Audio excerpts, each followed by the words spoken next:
All right, welcome to episode 5 of the No Name Trucking and Tech podcast. We're actually in the truck right now. This is going to be a good episode. We settled the debate once and for all, lease versus buy. So, lease versus buy. That's, you see we're sitting in this Cascadia thing. Shout out to Velocity, right, for giving us a loaner.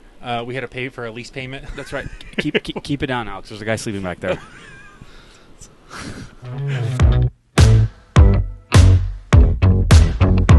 People argue over details. What's more expensive, leasing or buying? And I think there's no argument about it. Leasing is more expensive. Right. By like dollar for dollar, lease is more expensive. No arguments there whatsoever. The other thing is going to be owner operator or a fleet. Okay. And so that's going to be again same experiences. So those two things out of the way. I think for the sake maybe of the episode, we're going to focus on the fleet side, and then we can maybe share some owner-operator experiences. Okay. Because there's both from friends and whatnot. But first things first is going to be, when should you lease or when should you buy? Because we've done both. We've purchased trucks and we've leased trucks. Yeah, I had my first truck, my 2015 Ram 3500. What was she called? What'd you call her? Josephine, I think. Josephine, that's right. Okay. Yeah. Initially, it was great because there was very few problems when trucks are new. But slowly, as you start modifying it, as you start making changes to it, the maintenance bill gets higher and higher. And I remember specifically there was this 1 month where I had a brake booster failure or something and the caliper failure. And so it was like $4,000 in repair bills. Ugh. 1 month. Which truck was it, that dark gray one? Extended frame crew cab that you had? Oh, that was... in Texas. Yeah. Which one was that? The long bed mega cab. What was that bill one time when I was visiting, and it was like $8,000? What was that? Oh, dude, I forgot. I think that was tires all the way around. I think that was... dude, I'd have to pull it up. I don't remember. But that was expensive too. Yeah. Yeah, okay. That was the... Hey, that's the price you pay for looking good. That's totally different. You know, that was at that point, that was not a show truck, but that was more or less like, hey, I'm not actually hot-shotting to be on the road and make money. It's like I already had trucks on the road, and so I was just off and on, so like popping in, grabbing some loads here and there. This is YouTube money for you, because when I was visiting and you showed me the bill, I was like, holy crap, that's expensive. And you're like, it is what it is. And I was like, freaking YouTubers, man. Right. But that's probably... You made a video about it, right? I think so, yeah. Oh, it was an emissions problem, too. There was emissions issues, because I don't run deleted trucks, because I don't have any trucks anymore. FBI, open up! Anyways, the point remains the same, that, like, as the truck slowly starts to get higher mileage, it does absolutely start to cost just as much as the lease. Yep. If not more. And I think... Right? Why is it more? I think you can pay for money with two ways. You can pay for something with time, or you can pay for something with money, or a combination of both. So I think in one of the earlier episodes, somebody said, like in the profitability one, someone mentioned that he buys older trucks, fixes them himself, and then gets them on the road. And it's like, fantastic point. But exactly what I was saying, that he's paying for it with time and money in that case. So he decided that it's better to go 50% on cost of time and 50% of cost on money, and then do it that way. But what people I think are missing from the lease versus buy question is how to look at cost. And so what we did at Velocity when we were deciding to go lease versus buy, first of all, we had a perspective from a guy. He runs a fleet here in Spokane, Washington. They have 100 trucks. Okay, so we were at, like, I think 15 or something like that at the time, and he has 100. And he gave us a perspective that they recommend lease versus buying, because they bought all 50. Right. And they were in the process of transitioning to all leases. And he was like, listen, if you want to be in trucking, you should lease a truck. Otherwise, you're going to basically hate yourself. And they even had their own mechanic shop on top of all this. Wow. So if they're saying to lease instead of buying, and they have their own mechanic shop, that just goes to show you that the problems you experience are rarely at home. Right. So if the truck breaks down, on the road, this is where the issue comes in. And with the lease, we can maybe get into some numbers. I think our payments were right around $4,500 to $5,500 per month. Is that like that's everything? So first of all, break down the lease, what it was. Yeah, so you have a base cost, which I think was like $4,000. No. Yeah, $3,500 to $4,000. I swear, I thought it was $2,500, and then you pay 8 cents for a mile. Because I took one of those leases too, right? Well, if you do if it's $4,000 and you do 10,000 miles, that's $700. Right, so it's $2,500, right, plus $700, Yeah, no, it was always around $4,500. No, I know, but that's because there's always something to charge. That's the only careful part with leasing. You want to be careful with what they're charging you for, right? I remember I did a mud flap, and they charged me like $300 or $400 for a mud flap, and I was like, Lord have mercy, well, I'm never having them do a mud flap again. But I think the issue is if I remember correctly, it was $2,500 or $2,600, and because you're doing 8,000 to 10,000 miles, that means then you're doing essentially $700 to $800 in that maintenance fund, which is like the 7 or 8 cents per mile for maintenance. Right, it's a all maintenance included lease, which is I think the only ones you should be getting. Yes, if you're getting a lease, certainly you can get leases for way less, but essentially the problem there is then when the thing breaks, you're fixing a truck that's not yours, so that's not an ideal lease for sure. But if I remember correctly, it was $2,500, then $700 or $800. That's already $3,200, and then you're paying sales tax on top of that, so that's now $3,500. And the problem is they charge you for your first full tank, which was $900. Right. And so that's already $4,500, right? And so that's why it always seems like the lease was always around $4,500, because there was every month there was some additional charges that they would charge for. Maybe a tire, maybe a blowout, maybe a whatever. Well, that's variable. I kind of want to focus on fixed, and I think fixed was right around $4,500 on average consistently throughout the entire year. Now, granted, there were sometimes it would be like $5,500 or even $6,000, and we had like 3 blowouts on the road or something like that, and Penske obviously isn't paying you for a blowout. However, I will say this: if the tire degrades on its own and it just blows out, if you bring them the tire, they do comp the actual tire cost. Okay. You still have to pay for service on that tire, but they do comp the actual tire. So the tires themselves have some kind of warranty built in. But our perspective was, if we go out and buy a new truck, $225,000 maybe, $200,000. Let's make it math easy. You got to give maybe 20% down. No, definitely 20% down, because on a commercial truck loans like that, it's definitely 20%. Definitely 20%. And then don't forget FET. What is that? It's like heavy use tax. No. Well, that's HUT in New York, heavy use tax. Okay. But it's that equivalent of like basically really terrible emissions vehicles get charged this much. Like big old trucks, like pickup trucks too, get paid as well. I see. And so I think I don't know if it's called actually FET. Somebody fact check us, but and I'll put it right here on the screen when I end post. But yeah, essentially it's an additional $8-10 when you're buying the truck. You pay for that, but when you're leasing it, you don't. And the assumption there is, if you buy brand new, it's going to be reliable. Semi-truck specifically, first 400,000 miles, 500,000 should be pretty reliable? Well, there's basically a robust warranty till 300,000. So you can guarantee 300,000. Robust warranty, in air quotes. Yeah. But if you do that math, so you have to have $40,000 cash up front. And you also then have this, you're financing $160,000, and it's typically over 7 or 8 years, right, for semi-trucks.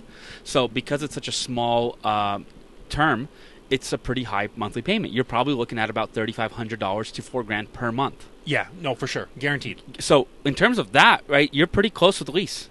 Plus you have the $700 a month for insurance. Obviously, buying versus leasing doesn't affect that. You still have to pay that. And so we looked at it and go like, well, we don't have $40,000 for our down payment. That's expensive. And even if we did, the monthly obligation would be roughly the same. Right. And so our thinking was, when we went to Penske, they required also a pretty good, I think it was $10,000 down payment per lease. And Igor and I talked, and we're like, we can't afford this. And so we kind of look at it from a creative approach. And we told the guy, like, if there's any people that are canceling their lease. So just to clarify, that's on a new lease. That's on a new lease. If you were taking a new truck from them. New truck from them, yep. It's $10,000 down, and then those similar payments. Yes. And so you guys asked him what? We told him, like, look, we're a small company. We can't afford this. But we're also not picky customers. We don't care about the spec. We don't care about the paint job. So we told them that if there's a customer out there that calls you and says, I can no longer afford my lease payments, we'll just take over the payments. And that way we're helping him, because he wants to recover the payments as fast as possible. And for most customers, they want to stick on brand. They want certain features. They want certain colors. And since we didn't care, sure enough, like clockwork, 2 weeks later, he calls and says, hey, there's a company in Seattle. They're giving up 2 trucks for their leases. And better yet, all we have to do is take over the payments. No down payment for the first 2 trucks. So then in our case, of a lease perspective, it's like, that's a steal. No money down. All you do is pick up the next month's tab. That's a steal. amazing. Right, and that's why the truck next to us is blue, and we're sitting in a white truck. Correct. So that's right. So it's probably one of these two or something like that. And these are Freightliner Cascadias. I think these are 2018, 2019s. Right, 2019. And they were 3. And the other great thing about doing this way, and this is a creative approach for anyone who wants to get into lease, like always ask, you never know, is the lease period is shorter because these are, when we're getting them, they're at like at 180, 200,000 miles. It's a 3-year lease, not a 6 or 7 year lease. Right. And so it's almost like the best of both worlds. It's short term. If it doesn't work out, hey, it is what it is. And then after 3 years, we can decide what we want to do next. That makes sense. And the other thing with leasing that's really been the big pain in the butt with trucks on the road, the first truck we had that was leased does his trip to the east, so from the northwest to the northeast. And on his way back, he was going to California and broke down in Truckee Pass. So that's between Reno, Nevada, and California. Yeah, Truckee, California. Yep. And breaks down, some kind of sensor failure issue. And Penske had to get a tow truck from Sacramento to come out to get him. Comped the whole thing on them. Dude. So sensor issue. That's like $10,000. Yeah, they towed us to Sacramento, California. They fixed the problem within 24-hour turnaround. So from the time he broke down to the time he was back on the road in Sacramento was 24 hours. Dude, good luck. Good luck doing that with on your own. Anything on your own, because then you're going to get screwed. You don't know anyone local. Dude. And that was kind of a light bulb moment for us, where it's like, this is incredible service. Like, this is legit, because Penske has first of all, they have a network of dealer network that they work with, and then they also have like a mechanic network that they work with, and towing network too, I think, right? So it's like, yeah. So what you're doing when you're leasing is you're basically saying, I'm going to rent infrastructure, right, instead of own infrastructure. Infrastructure as a service. Yeah, literally, that's what they're doing. And so that was really good. But I will say, lease versus buy, we did buy trailers. Right. So we lease the trucks and we buy the trailers. Trailers we buy because they hold their equity much better than trucks. Yeah. And when we got our first lease, I think this was like right before COVID. And if you remember, like when COVID hit, used trucks just bottomed out. Yeah. I mean, you're like, they were bottomed out and then shot up. Yes. But right so before people they shot thought up, you were fools for leasing. Yes. When used trucks are basically dirt cheap. Yes. And so, but can you imagine loading up on a bunch of payments during that time when the trucks are cheap? Yeah. Certainly, you could have flipped them and maybe made some money. But it's like, imagine in the heat of the moment when all the freight was paying good, you're dealing with nothing but problems and breakdowns. Right. So we have a family member. He was an owner operator. He had a breakdown, and they thought it was a transmission problem. Okay. And then it turns out he replaces the transmission. Turns out that's not the problem. Right. What was the transmission cost? Like $15,000 or something? Something like that, yeah. But basically, he was down for, I think, 2 weeks in Wyoming, and it cost him $30,000. To then have an issue a month later for another like $8,000. And so if you take that one bad month in trucking, your entire lease payment is that's for the year. Right. And so with lease, if you look at it from variables, and you go like, you have cost as a variable, and then you have the unknown as a variable. All a lease does is put a price tag on unknown. Right. You're converting an unknown into a fixed price. Right. And so what you're doing is you're raising your floor, so you have to be much more focused on profits and your margins. But what you've done at the same time is eliminate all unknowns. And all you have to then do is find the customer that makes leasing worthwhile. Right. So that's good, but I think so we're comparing that with a new truck, but what about a comparison with, well, like we just mentioned, with a used truck? What's the problem with a used truck? Okay, I'm so strong on leases that I give this example that if Peterbilt, you know, the Mecca, the one that the sacred cow of trucking, if Peterbilt came to us and said, we're going to give you new trucks, no cost, you just have to handle all unknown problems, I wouldn't want that deal. So even if you gave us a free semi-truck and I still have to deal with the problems on the road, I'm not taking it. And I think there's been ever since federal mandates of EGR and DEFs in diesel engines, I actually think manufacturers have done Band-Aid mechanics to just keep up with regulation. Because the other thing that changes all the time is every state, it becomes a fragmented regulatory environment, and every state will have different requirements. So a lot of times with used trucks, people will go like, well, I don't need to go to California. Well, we needed to go to California. Right. And so I don't want to worry about CARB compliance. all lease trucks are CARB compliant from the get-go. Right. They're always up to date on the newest thing. And if the federal government changes something, it's on Penske to make sure their trucks are compliant, not on us as the customer. Right. Wow. And so that's another aspect of it. And but the third benefit of the Penske lease, which I think you haven't mentioned, is that if the problem is longer than a few days, right, they give you a rental truck. We had a truck that, so we're talking, I think, in a COVID hysteria timeline. We had a truck that broke down in Seattle, literally just some kind of engine sensor issue, and literally truck just basically, he was driving on the highway and the truck goes like, air shutting down in 20 seconds, 19, 18, just started a countdown timer, and you have to find a way to pull over or your truck's going to... On the freeway, die.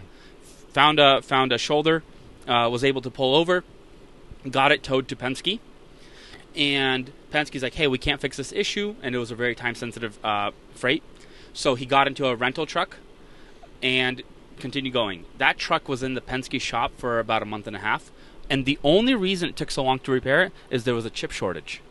Right. And so the sensor needed that chip, and the chip was out of stock. And then here's the other thing. When we're talking about out of stock or in stock items, Penske is the largest owner of semi-trucks in America. Right.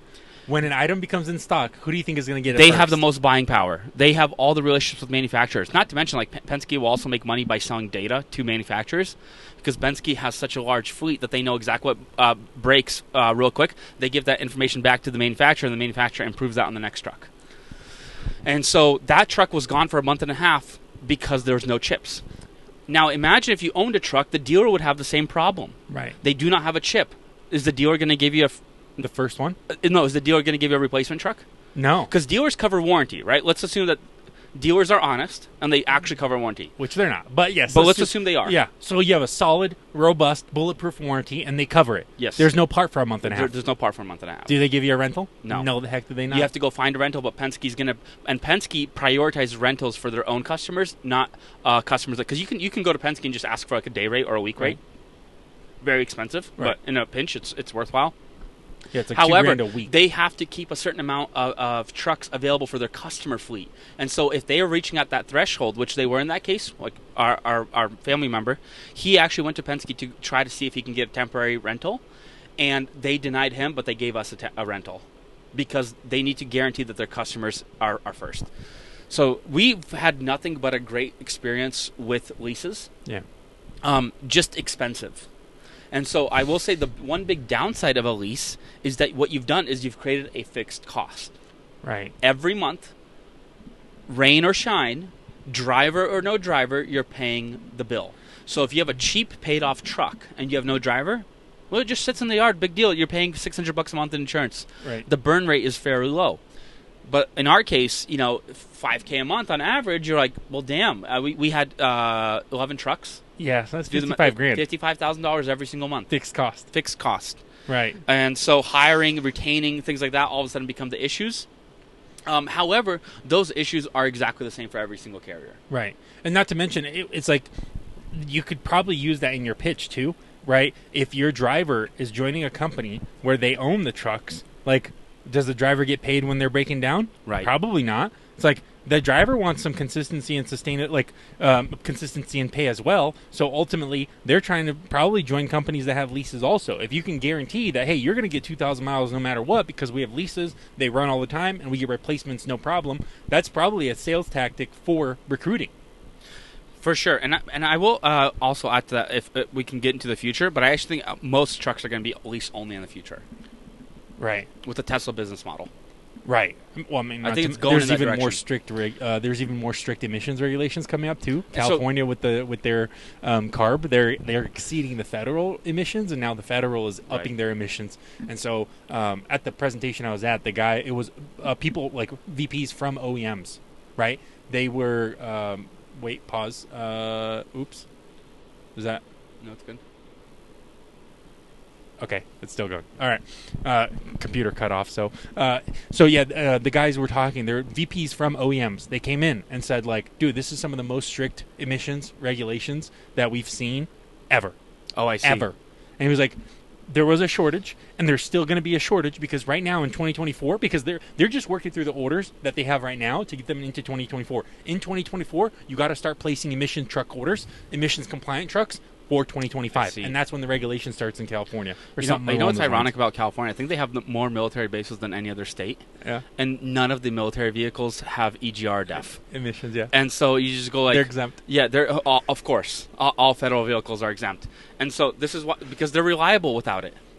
That's the unfortunate truth. Right. Is that diesel engines are really great, but the moment you slap on these Band-Aid mechanics to make them quote unquote, more clean, which they're not, right? Like, they're basically just trapping the toxins effectively, and then it just breaks it down chemically over time. Obviously, not an engineer. Or not sure, but high level. I've watched a couple videos. Yeah, essentially, it's capturing it and burning it off later. Yes. And then if it doesn't burn it off enough, and then that's where the diesel exhaust fluid comes in. Or the sensor that detects how much it's burning off breaks, right, even though it's still working. But because of the regulatory environment, right, the truck cannot legally work if the sensor failures, because then you can't actually detect if you are being compliant or not. Right. And so it's not like these components themselves are the problem. It's the overall structure with sensors and failures of that nature. Because I will say that I gave this... this is not to put down Cascadia or whatnot, because they're kind of the. We had an international as well. We had 2 internationals. Okay. But I feel like they're a bunch of cardboard boxes with sensors that just fail all the time. That's really what it is. I don't think we've ever had a serious mechanical issue with a truck. It's always been the nonsense sensors that go bad. All right. And it's like, what are they building with these? What are they doing with these trucks? I have no idea. Right. And then you get into like digital displays. Like Peterbilt is doing digital displays. Dude. If I bought a Peterbilt, there's no way I'm going digital display. What does Peterbilt know about software? Dude, what's his name? Ratman Rodden on YouTube. He has a new Peterbilt.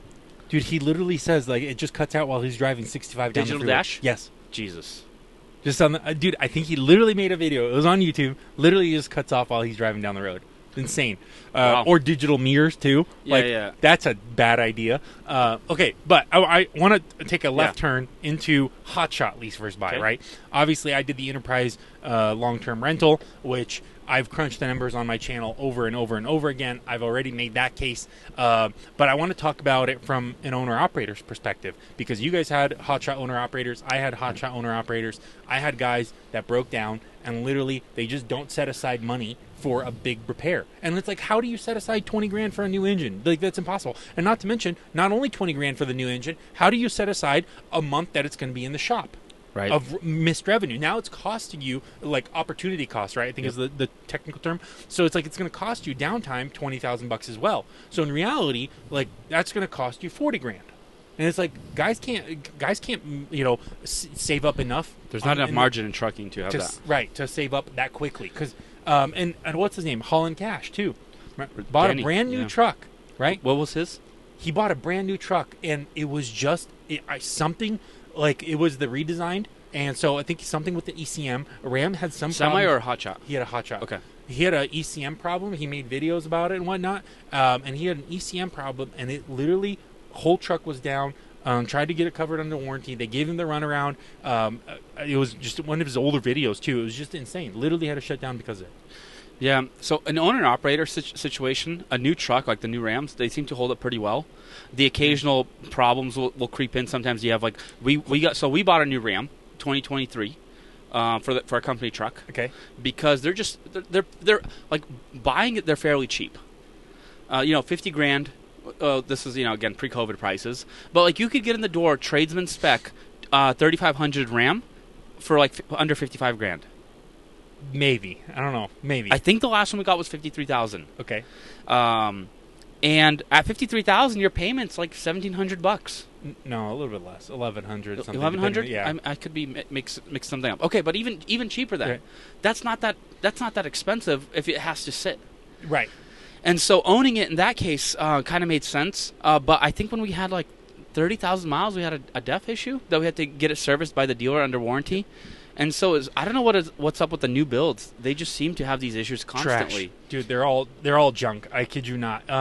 Yeah, so many DPF issues. So the redesign on the Ram, right? I think it was the 18 is the last model year. 19 was the redesign, and then 20 was a good year. They start. No, 19 was the CP4. That was the fuel injection issue, Yes. Right? And so a bunch of CP4s, not a bunch. I mean, it's like 3%, which is like way higher than the normal, which is like 0.03, but 3% started to grenade and inject metal into your entire fuel system. And so 19 and 20 are the CP4 issues. 2021, that's when they switched back to the CP3. But dude, just to put it out there, PD Diesel, like on his YouTube channel. That's right. Dude, he has 2023 trucks. He's returned multiple to the dealer.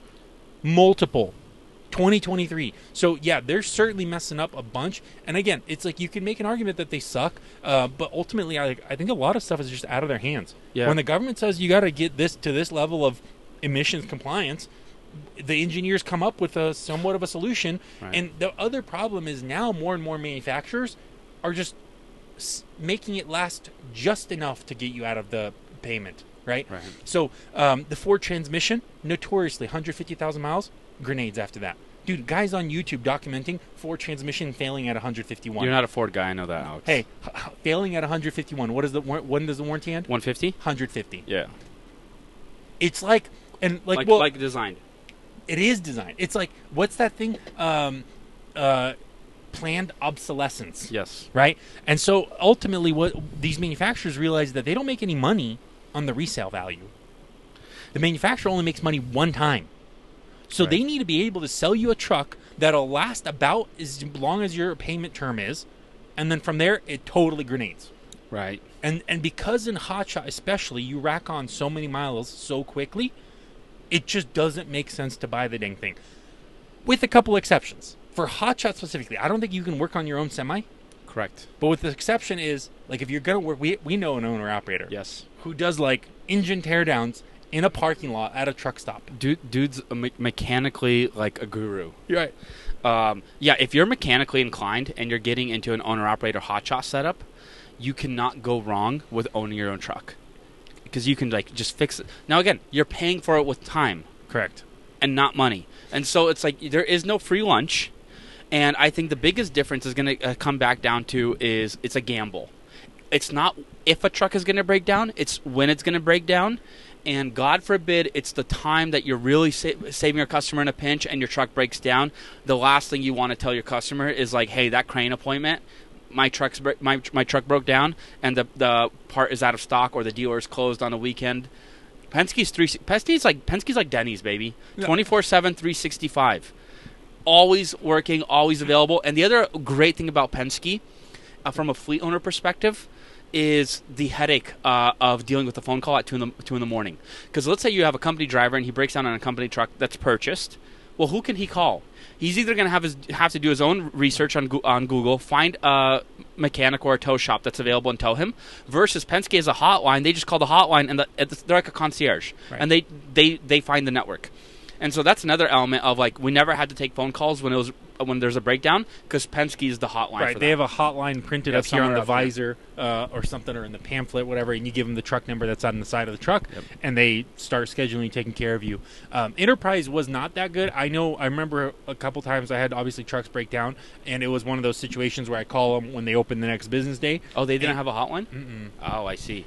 Maybe a towing hotline. But that's just like a towing network hotline. That's it. That's not necessarily like, hey, they'll get you a new truck as well. They can handle the new truck situation. It's more because I remember I broke down somewhere in either North Dakota or South Dakota. I broke down on the side of the road. I called that hotline. They're like, okay, just leave it there. Take your stuff. We'll pay for your taxi or Uber or whatever, and then we'll tow it. And so they towed it to the dealer that was closest, and then I had to grab a flight to fly to Indiana.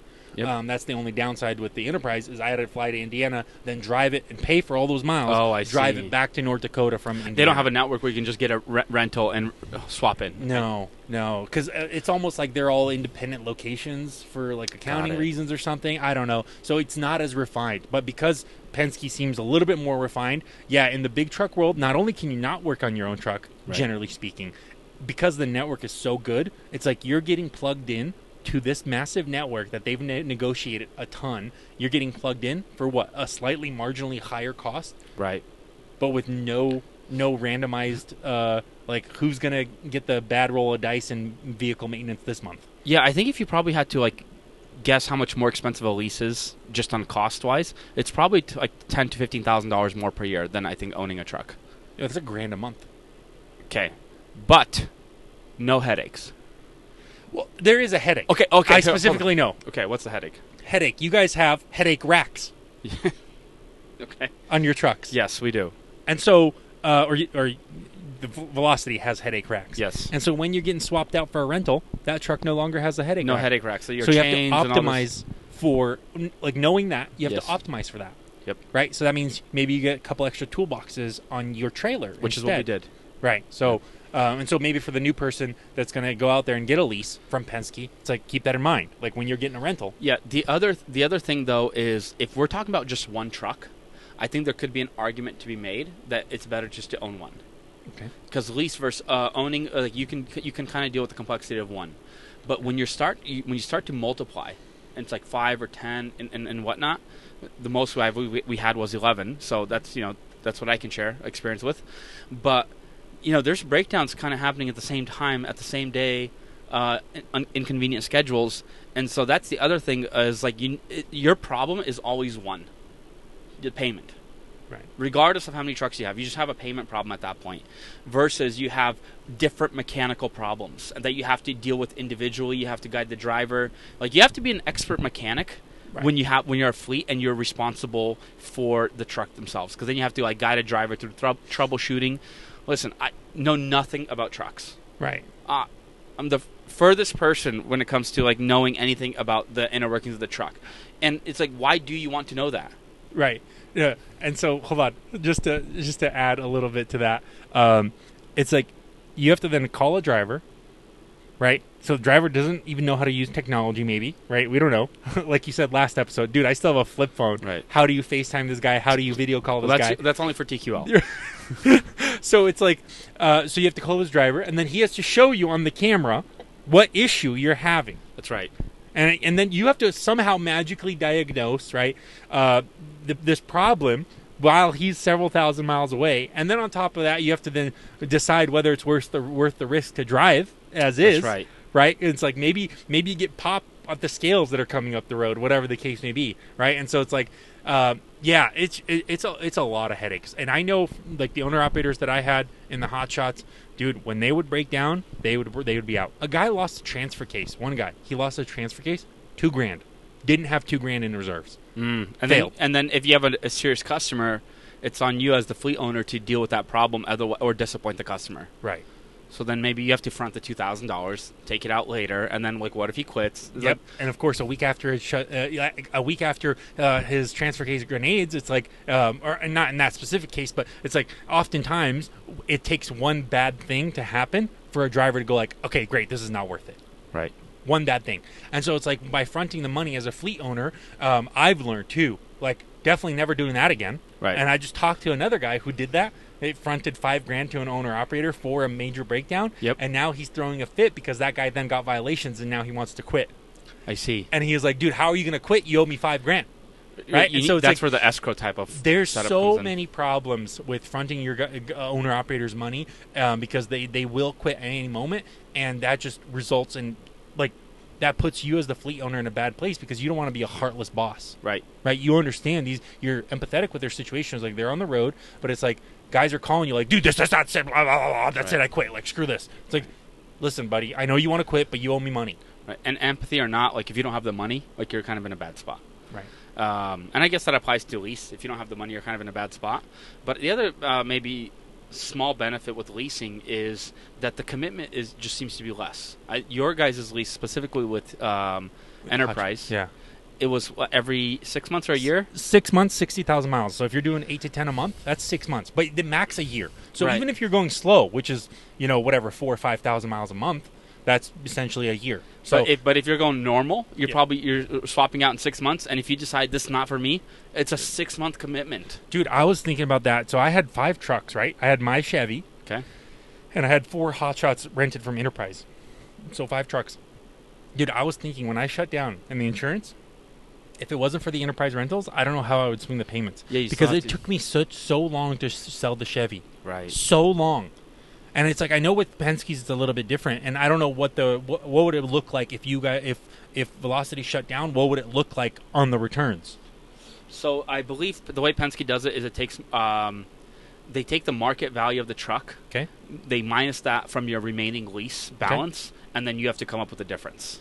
So if you're selling, if you're giving back the lease in a downtime, you're probably getting penalized harder. But if you're if you're giving back the lease in an up market where all the used trucks are appraised much higher, you might be fully covered and you owe nothing. So it really depends on market conditions. Right. In that case, but still something to look into. Right, yeah. If you're looking at a lease, keep that in consideration. Also, I mean, I would say I really think the average that a trucking company is in business, like per FMCSA data set or whatever, right? The average that the trucking company, like the average age that they stick around, average MC age, yeah, is like 9 or 10 months. Dude, lease for sure. No, listen. I don't know if a new company. First of all, I don't even know if Penske would give a new company. No. But if you're like 2-3 years in, if you just renewed your third year of insurance, it might be a good idea to look at leases. Yeah, so I will say that I forget what the requirements are for Penske, but we got Penske's after our 5th year in business. Okay. So we already had an established credit, Better Business Bureau. Like, you want to get that set up because they look at that stuff. Right. And so I believe since we got into the leases, they actually made their requirements more strict because they didn't want a bunch of 25-year-olds having $55,000 payments, I guess. Even though we never missed a payment. Okay, we have a perfect history with them. But that's not to say there wasn't some months that you go like, Jesus Christ, why did I get these lease trucks? Right. Okay, let's play devil's advocate. In what scenario would you own trucks as a fleet owner? I mean, we covered it a little bit earlier. If you're an owner-operator by yourself on the road and you are mechanically inclined and you can fix a hotshot truck. How about a semi as an owner-operator on the road? Dude. Most owner-operators have an old truck, paid off. Yeah, and that's the question. It's like we were talking about hotshots, $53,000 or whatever you guys paid, right? It's like, I mean, you used to be able to get decent semis for $50,000. Right, 250, 300,000 miles, decent semis for $50,000. You used to be able to. You can't anymore. And it's like, if you're getting a 300,000 mile truck at 80, 90 grand, I don't know. Okay, so I will say owning trucks, local or regional routes, and you have your own mechanic shop. Because if your radius of operation is 500 miles, you always have a one-day problem. You can go get the truck yourself. Right. And more or less specifically about the mechanic shop is not maybe if you have a mechanic shop because it's unlikely, but if your boy has a mechanic shop and he can give you like that like friends and family discount, because if you're paying full price for mechanics, they're charging $180, $190 an hour at big truck shops, right? An hour. Yeah. And so when they're quoting you in a 6-hour job, you're looking at least a $2,000 bill alone right there. Yeah. Also, forgot to mention lease versus buy. Leasing, you have the preference of choosing automatic or manual based on availability. And so the other thing is it's a lot easier to hire guys for automatic trucks with creature comforts than it is to buy an older truck and then recruit drivers. Like if you put yourself in the employee's perspective, if you're going to go work for a trucking company, would you rather go work for a company that has a 2020 automatic or a 2010 manual? I mean, I know for a fact there's companies out there, there's niche companies that are like, hey, we only do the long-nose manuals. And that's the type of driver they approach, and that's totally fine. You want to build a business around that? Totally Not many fine. guys don't care for a 2010 Volvo that's manual. It's like, if you have a preference, I think you're going to go the easiest option. And more than likely, you're going to be recruiting straight out of school. And it's like, straight out of school, they're not passing their CDLs with the manual endorsement. They're probably just getting the automatic endorsement. So it's like, dude, in reality, it's like, yeah, you want to have the trucks that have the best likelihood for hiring a driver quickly. Right. And so that's new and something that's reliable, because that was a concern sometimes when we would interview drivers and they would ask what happens in a breakdown, because they would leave a company. They go like, my last company, the truck broke down, they didn't have a truck for me, and I was out of work for 3 weeks. Right. And so when you're hiring drivers, you can say that, hey, we lease our trucks, which we always did, which means guaranteed work. There's never going to be an issue of you sitting out waiting for a truck. Yeah. Yeah, like I mentioned, yeah. And then the other component for trucking-related business is going to be driving schools. If I owned a driving school, I would never lease a truck. because you're doing like 1,000 miles a week on that thing. That's the devil's advocate, yeah, right? You want to buy the cheapest possible truck, jankety. You do not care because you're doing 50 miles in any direction from where your driving school is. Right. So right. Owning a truck in that case makes a ton of sense, especially if it's cheap. I think you just get a simulator at this point. Yeah, seriously. driving simulator. And then like the future. We were talking about this, I think like ever since the requirements for diesel engines came out, the emission requirements, I think the quality of trucks has gone down. And the next version of like the Peterbilt of the 70s, I think people kind of still have that in their head because Peterbilt was an amazing kind of business story. Right. They actually were a really great product back in the 70s and 80s. Okay. It's just a really well mechanically designed truck. I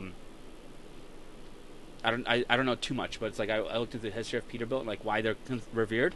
But just all around great truck. Okay. I do not think that applies for a 2023 Peterbilt anymore. Because you got digital dash. Now we're competing in the software age. And you might go like, well, where's the puck going? There's a great quote, Wayne Gretzky. I don't skate where the puck is. I skate where the puck is going to be. Right? And so if you have to position yourself in the future, and that's 5 years from now, that's not too far in the future. Right. What assumptions can you make about the future with trucks and the regulatory environment? More regulation? More regulation for anything that has emissions. Higher fuel cost? Yeah, like we don't. That's unpredictable, but maybe. But for sure, more regulations. That's where it's going, and so you kind of have 1970s technology with 2023 regulations, and the way around that would be the Tesla semi truck is the 1970s Peterbilt. You have the best torque, you have the best power to weight ratio, you have no emissions, so you don't have DEF. You don't have EGR issues. You don't have DPF. Like none of these. They're all gone. So now you have the problem is the infrastructure can't handle that. Like there's not enough charging stations. The grid can't handle it. Okay. You know what I mean? There's a whole host of problems that I feel like slowly they'll iterate through over the next 15 years. Right, over the next 15. Yeah. And that's why trucking is this weird, difficult spot of like you can't invest in the latest and greatest that is the most reliable because like the infrastructure isn't ready as a whole. And so you're just stuck with only buying junk. It's either like right now, if you're trying to get into trucking, it's like you're stuck with the choice of like I can go with really old and really reliable, and then I can't go to California because now they don't allow trucks older than 2012 or whatever. Like the newest laws, right? Earlier this year, that's it. They cut off. So it's like you could go with the older stuff that's more reliable, but there isn't enough manufacturing capacity and infrastructure capacity to handle the newest, latest, and greatest, which would be the electric trucks, right? For sure. And so it's like trucking is in this difficult spot of this transitionary season, it seems like. Transitionary phase, maybe. But the other thing was like with Penske, like I asked them about Tesla semis, and it's like they said like when they come out at full market capabilities, they'll be offering them as leases too. Right, because I know there's an e-Cascadia too that they're doing, like it has 120 miles only for like local FedEx stuff and whatnot. So it's getting there slowly. It's getting there, but it's just a tough industry, and so it's like be ready for the challenges. And certainly one of the ways you could alleviate a lot of unforeseen challenges is it with leasing. Yeah, and another way to paint this picture would be you have a magic wand. And that magic wand gives you a 100% reliable truck. Okay. So never have to worry about anything. Trucking itself would still be fairly difficult. Right. And so I kind of that's what lease to me. Lease to me is a magic wand, where all you do is focus on the difficulties of a trucking business. But if you add in the difficulties of maintaining a complicated product, along with maintaining a business that's low margin and difficult, right, that's just a really big pain in the butt. Right. You have. I don't know. I probably can't do a devil's advocate. Like I would have a hard time coming up with other points. Steelman the opposite argument or whatever. Right. Can't, dude. I can't. Right. Anyways, so on that, I think we're gonna end. This was a good show. Let us know what you think about recording from the. Let me move the camera. Oh, see the glare. Oh Lord. Let us know what you think about this situation of recording in a truck or on location, or maybe we sit down with business owners who are killing it or whatever the case may be. Let us know what you guys like to see. Obviously we have a lot of industry insight and expertise, but we want to we obviously want you guys to enjoy the episodes too. So I think on that's it, right? Any final thoughts, Pete? Yeah, great episode. 2 guys, 1 truck. Yeah, type of deal. Okay, great. All right, we'll see you next week.